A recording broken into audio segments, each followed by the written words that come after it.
vấp phải thôi sốt Ṭhuama alo chia mà ya tiền đi làm trang Ronald via cross ball mà Peter Santa Claus ran chau ne hai ten Santa Claus ya van me Match day 15.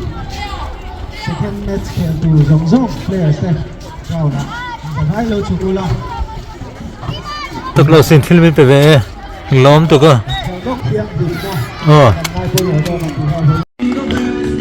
Match day 15 Reliance Naupang League season 2 na. Voin hi kumina ta na sang ni somni pali ta na match nu number 2 nia. Hey Christmas pualin wana koning Christmas putarin present pinghal don inkhel tur te ko Christmas putaron chuang ka ho voin hian ti hlimawm don hle mai present pe phei ta dan mai Christmas putarin ne ta nei sar te po hi Santa Claus lukhum an khum ani Santa Claus in present asem zawa inkhel chan thei tre to ne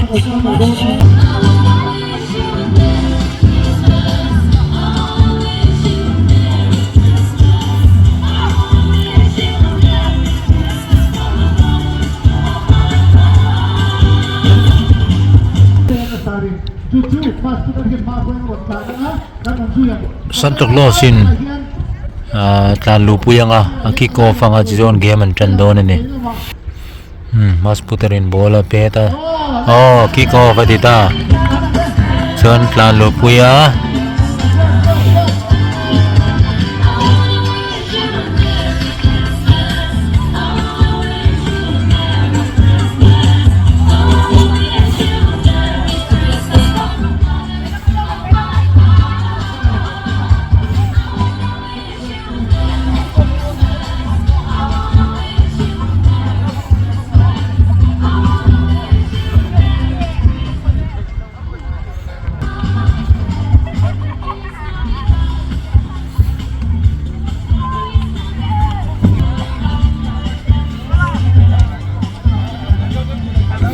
Under 14 match khel tur te hi Ronald le Kolasib United then dia academy thatak ve nia Ronald football academy hi sa Ronald and kolnia Kolasib United hi sar patea sarin puya ten kolani atela panga sar Joseph hi en kol turen lu chho betana hlauh te inkhel an tran don ani match official te po Christmas lampang huin ko Santa Claus lukhum an khum thap mai match tran huin an ding khoma Kolasib United te po hian du thil tul sui le thok tai na kon an mang nin an sia man Ronald te po handing khoma ni sarin brief loka trong trai zawa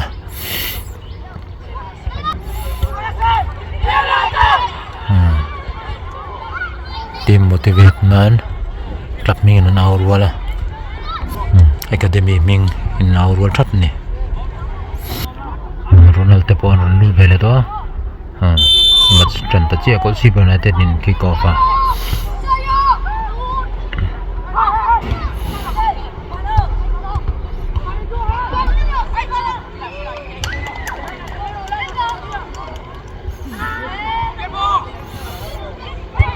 United Kolasib United lamin bol chang beka Ronald lamin throw in ve thung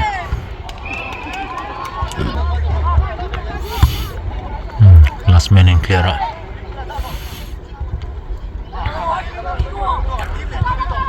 Kolasib United bol changa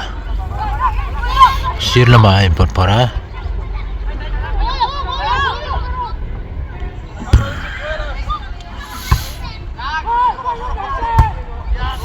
rondok thavio ball bounce lying em keeper and siam rem man hlauh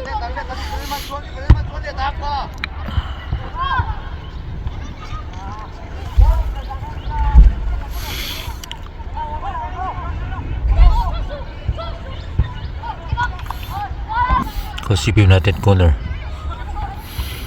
Score they will do last man in Vaheda. Corner nile hlauh.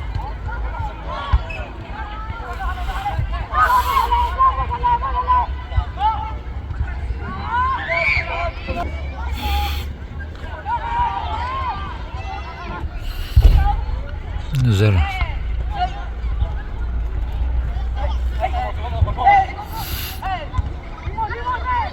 Ronald lamin ron di pejela. Kolasib United la chok thei hlauh me. Malaman kal puya.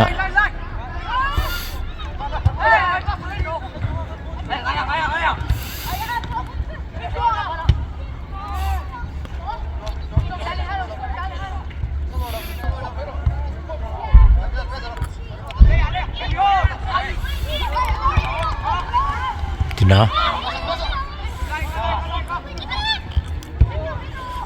Zrer drop thavio maro chu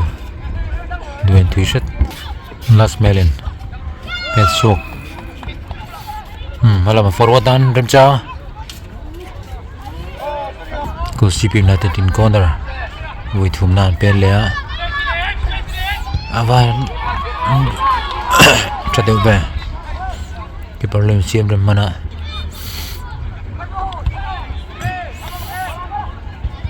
Ronald lamin bola chang vele thunga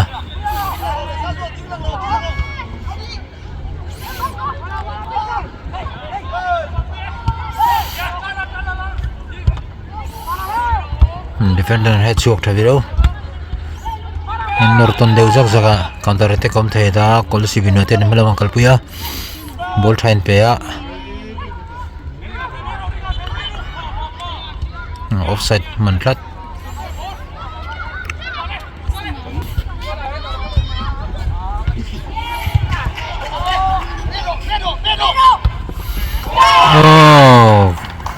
Ronald lamin dun inkhel goal ma berah khung ngan moi khawp mai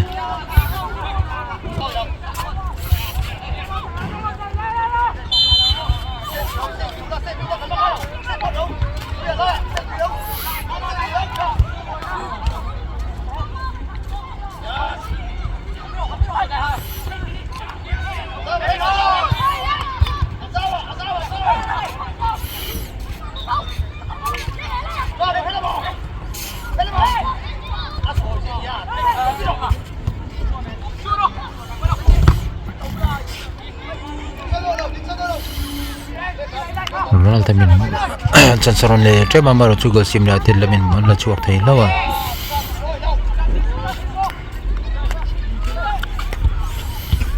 malama ball thain pe a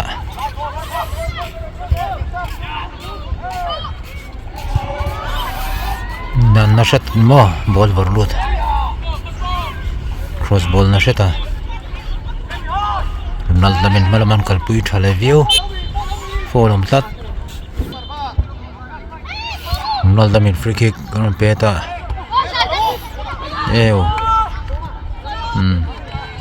save thang khop mai keeperin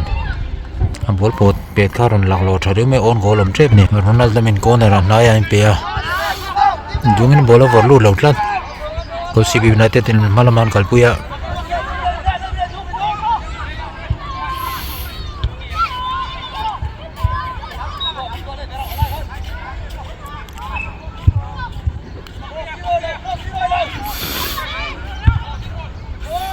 phố lắm này mà vô dụng về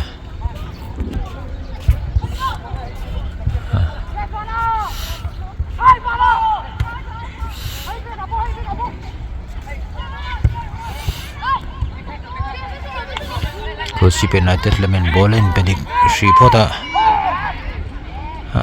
duen ball receive duang na receive low deu lek uyam lame Ronald lampang player nen ti lai ve deu lek boka Ronald ten bolan la Kolasib United Naupang anti-hlauh fola ama free kick an pe dona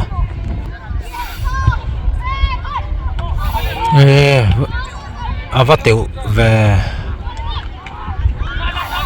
free kick thadu mai kan hnuah keeper save as second bola Kolasib United in vapen goal trap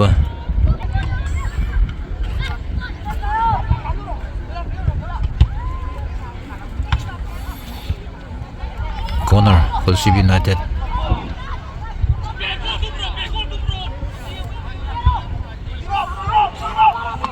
sisi nalh lamin rong clear thei hlauh ma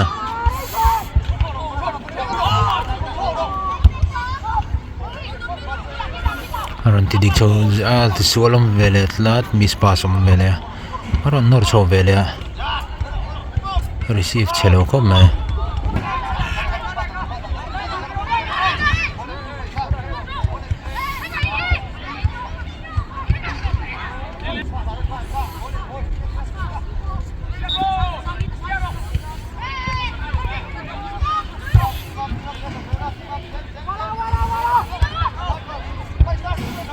so Ṭhuama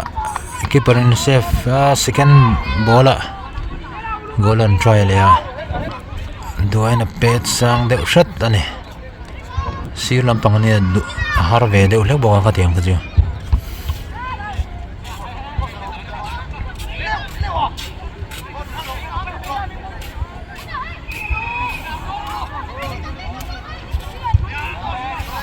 boraim penal khop mai ball hnuh let belh kha moi re move deuh mai move nalh deuh mai ama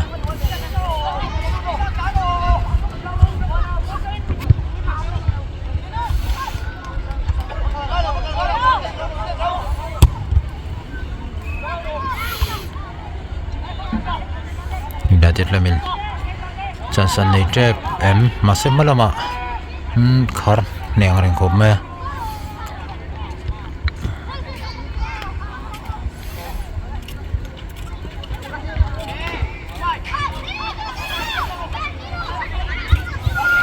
bị tọt phật phật khóc mẹ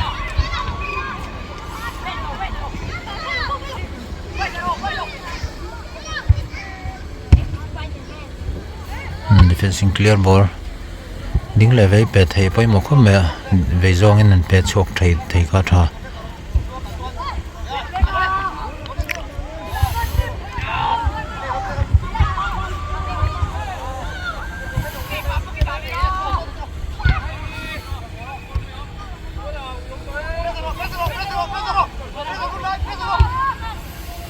van lanal hamara chu lo mana taksa bum kha moi khop ma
Kolasib United lamin an nor phei keu keu a an son phei zela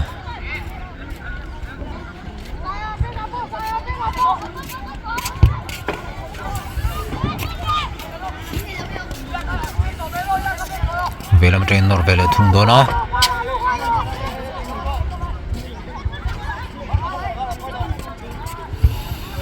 bolan taplu jewa masa Ronald Naupang player an tamang reng khop na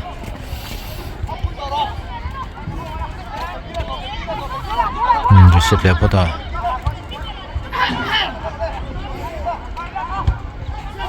bolan dalut za maro chu defender on pe chok the tlat ma 360 mỗi đâu gần mùa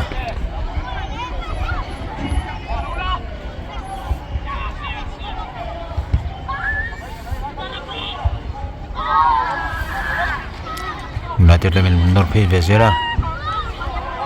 Paul nghe offside lo mà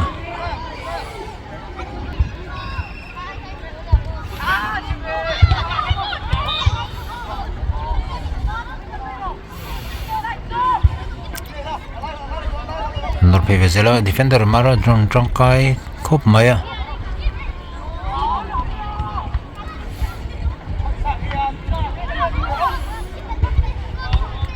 sa Ṭhuama mara ju block thako mai arong clear ta dai maya mun ṭang kai em mun hlauh ma ṭang mun himaron da chuak dai mai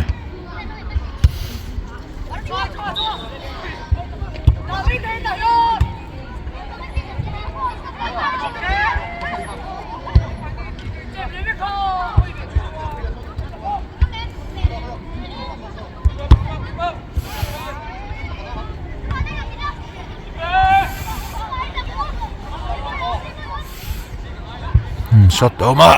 avat teu ve sang ren ni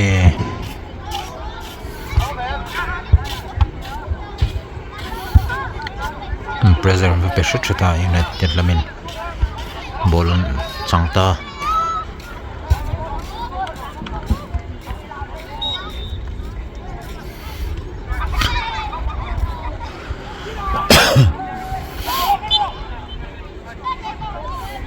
follow ma United Naupang free kick pen don ne captain last man in free kick pen head on zau mai teu khawp mai Kolasib United corner bolan da lut le ha mara chu Ronald den ron da chuak karang khawp mai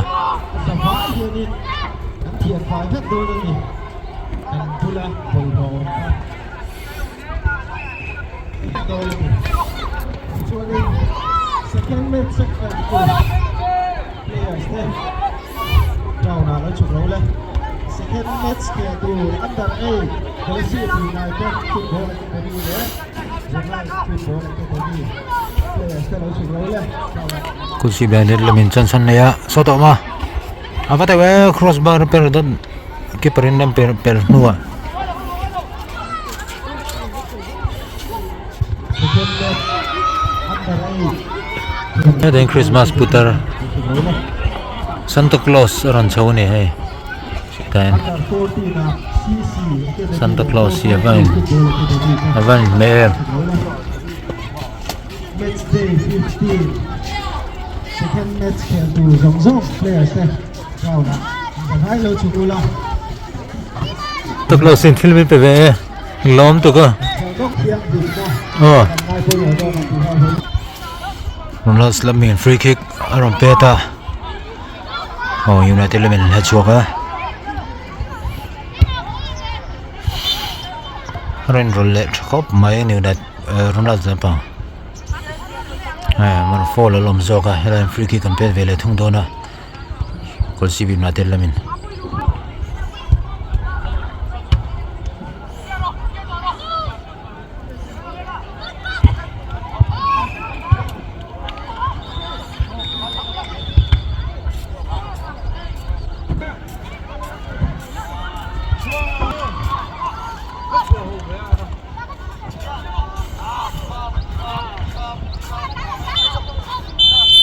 first half hmhalam tak azawa break lock doni first half goal khateluta Ronald ten goal moi tak arong khunga academy Naupang ten mun man ron defy zel mai helam pang hi 442 lamin an changa hen ron defy don khawp mai ang hi khu la khon khu academy dang boy nan changa defy vel me ka ni mampuya mazuala somtea edia ltia lp sion he helama hianin banata le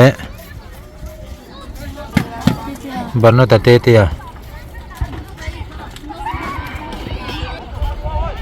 second half khel turin Ronald khom leta Ronald lamin start Ronald lamin second half starta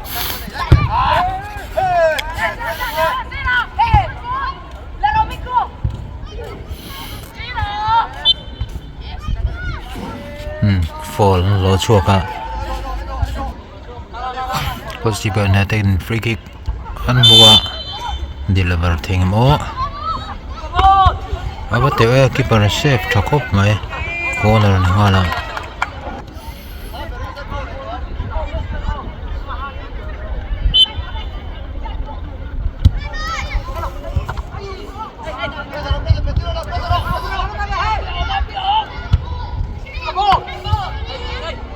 corner le tat mai den thei ko mai à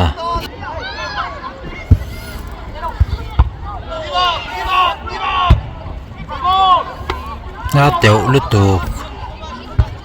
ai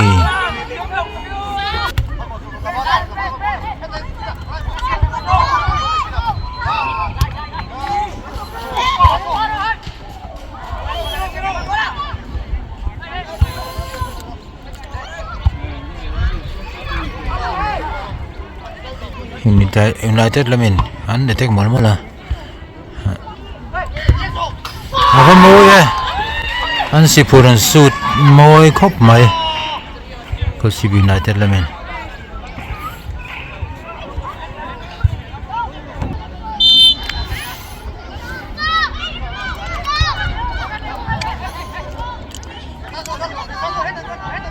dikhanin 1-1 ani tachi ani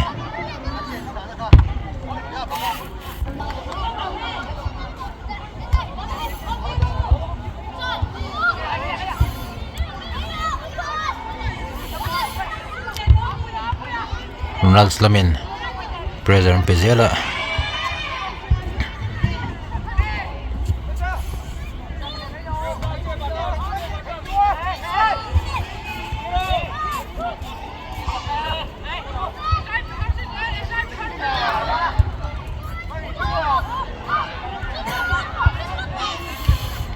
long ball kan hnuah abateu em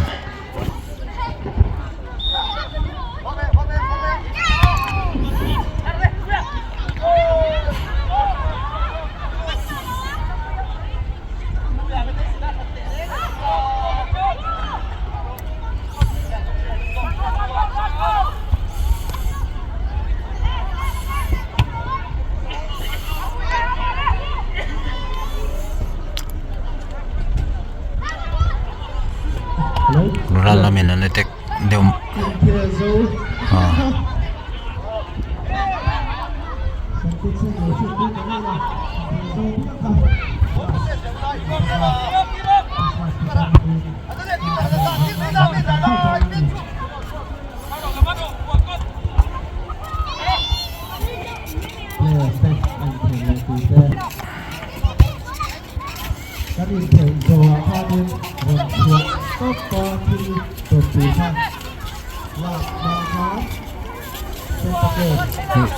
Kolasib United lamin nor belh viewa Ronald lamin an him thei a goal kick kan pechuaka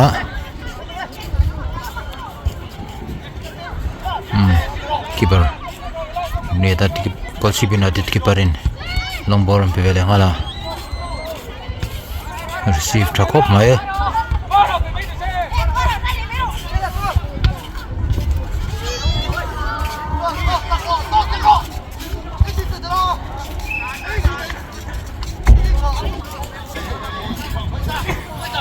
United train goal ataya keeper manul samkom me Ronald lamin malaman kalpuya aron run la le le ha di United lamin cross ball kan hmuah deliver hlauh tlat mai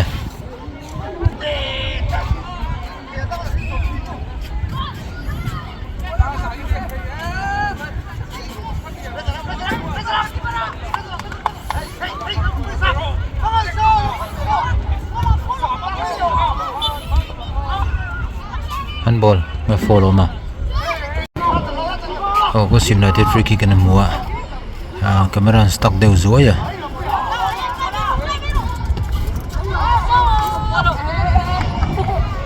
corner Kolasib United corner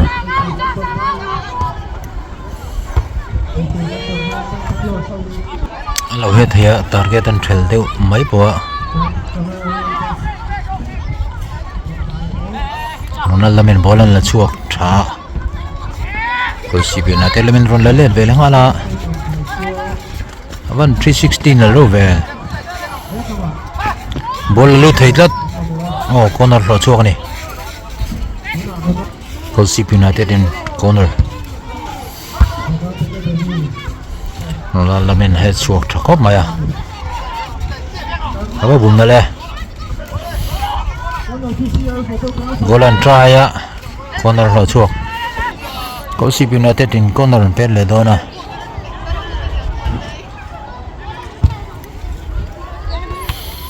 try malmola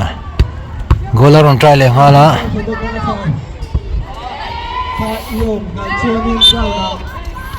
fall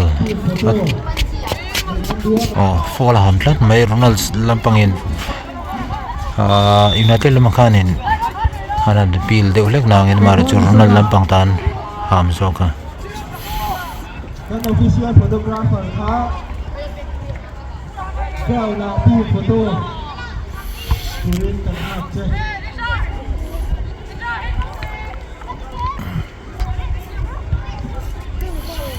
Ronald in Norview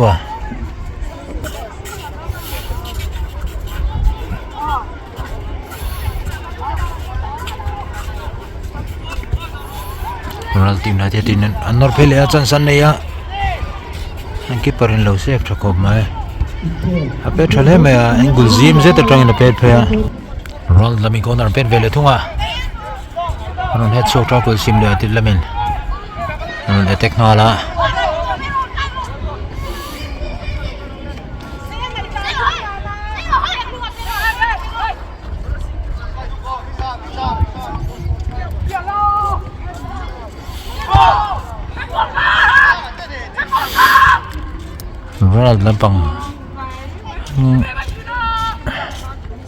Ronald lampang a red zone hian an lo tam khawp mai thina Kolasib United an clear chance mu har khawp mai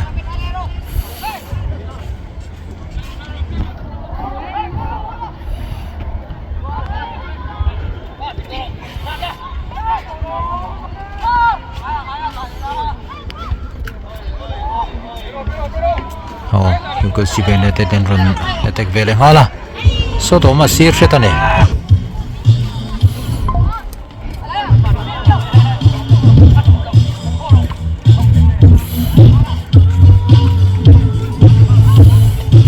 sir lama hian he khel zo to te Christmas polling video an lo shoot vela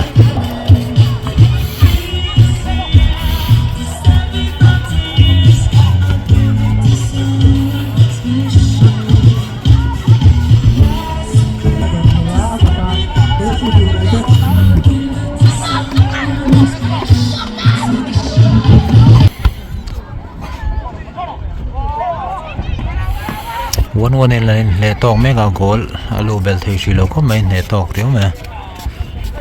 penetrating pass hnuah le let viewa panin number bor to wangin a deuh lewan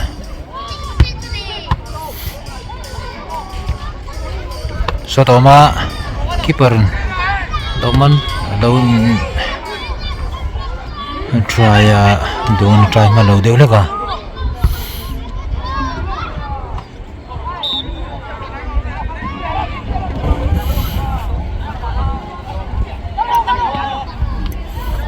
penetrating pass big miss pass William lem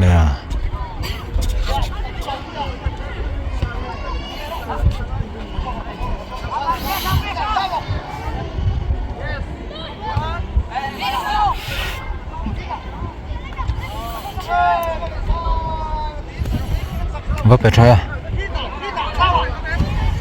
so Ṭhuama alo chia maya avau pe thave keeper pon save Ṭhuama lut chia vel uyam khop mai keeper tan po tikhanin Kolasib United in goal ni Ronald Academy in goal khat inkhel hmuhnawm khop maya ani ne tek dul marmola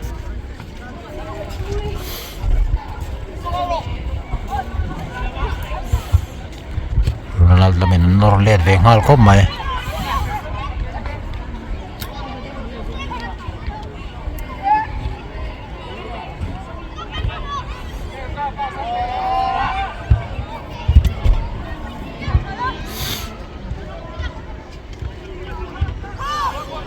United lamin nora pasoma awan deliver teuve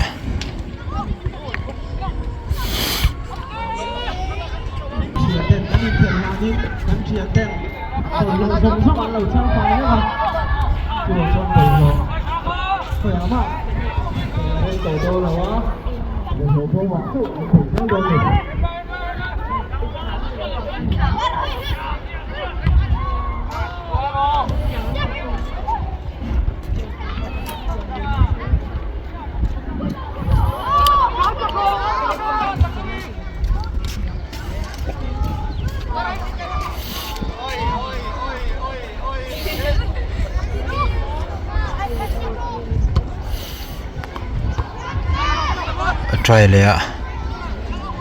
skill move thadeu kan mu ni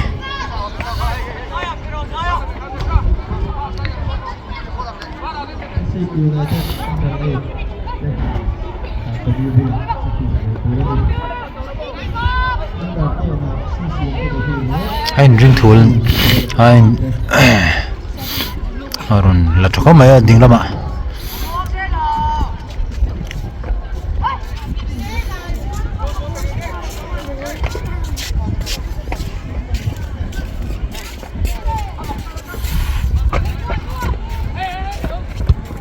so Ṭhuama crossbar repair don me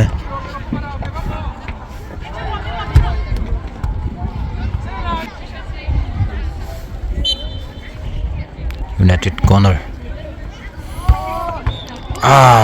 what teu về head ball so Ṭhuama le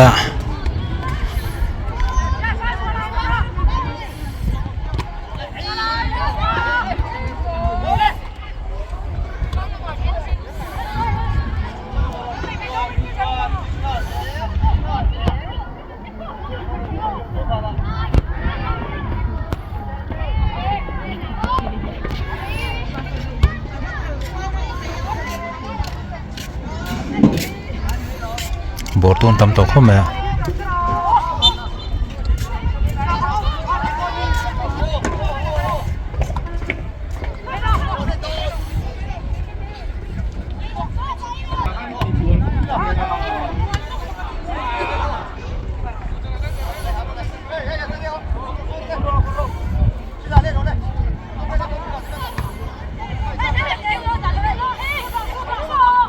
goal and try le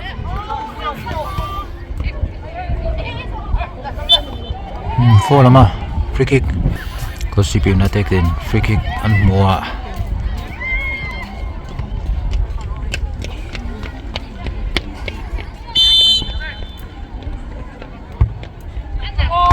avat shift goal action nalh mai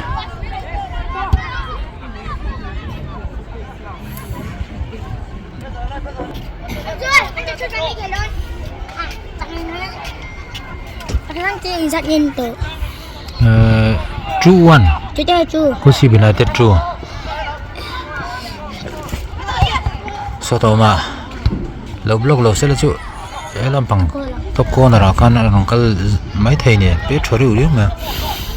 Ronald Naupang in norvele taka anti digzela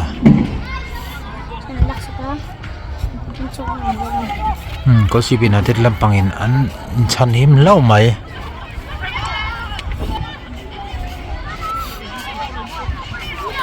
Dasagit una. So let's apel deu tong.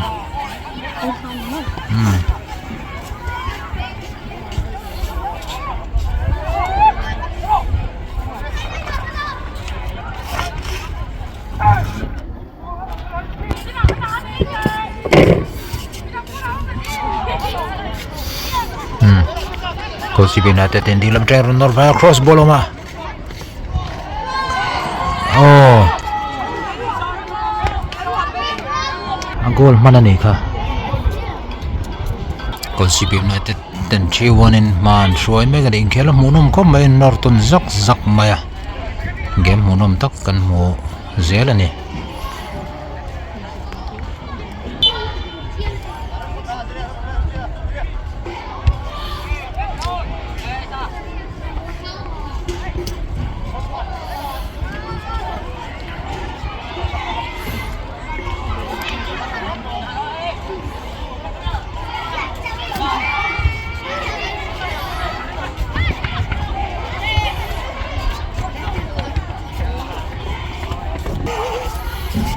Kolasib United lamin norom dedeta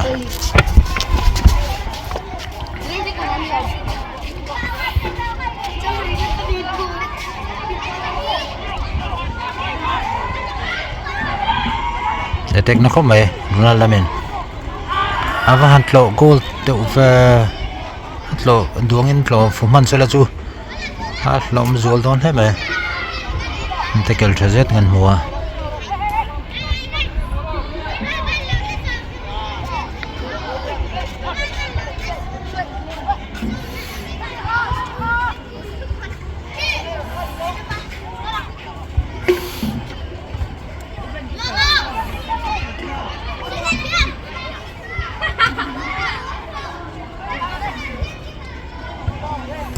Kolasib United kel mol ding lam trainer belh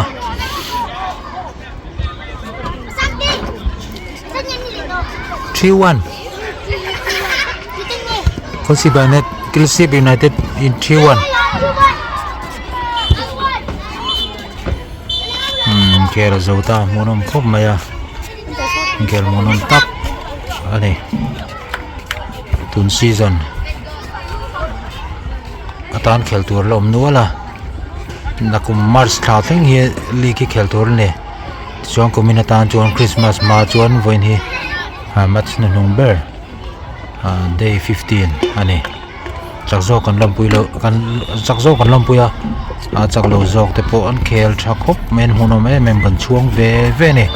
an mahun khel tur nei zela thata ka khel zel turin kan zvain du sangna kan hlana kan naute hian vai mai hianin player thatak rui hlauh fihlim puitlin huna po football thatak amjene ta karong khel chung gutan tangkai tang zel turin du sangna kan hlan ni tunin khel zo chi dekha Santa Claus in thala pui do ni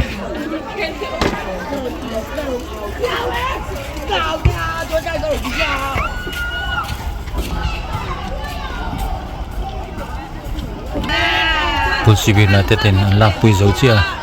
Ronald lamin lakpui vele don ni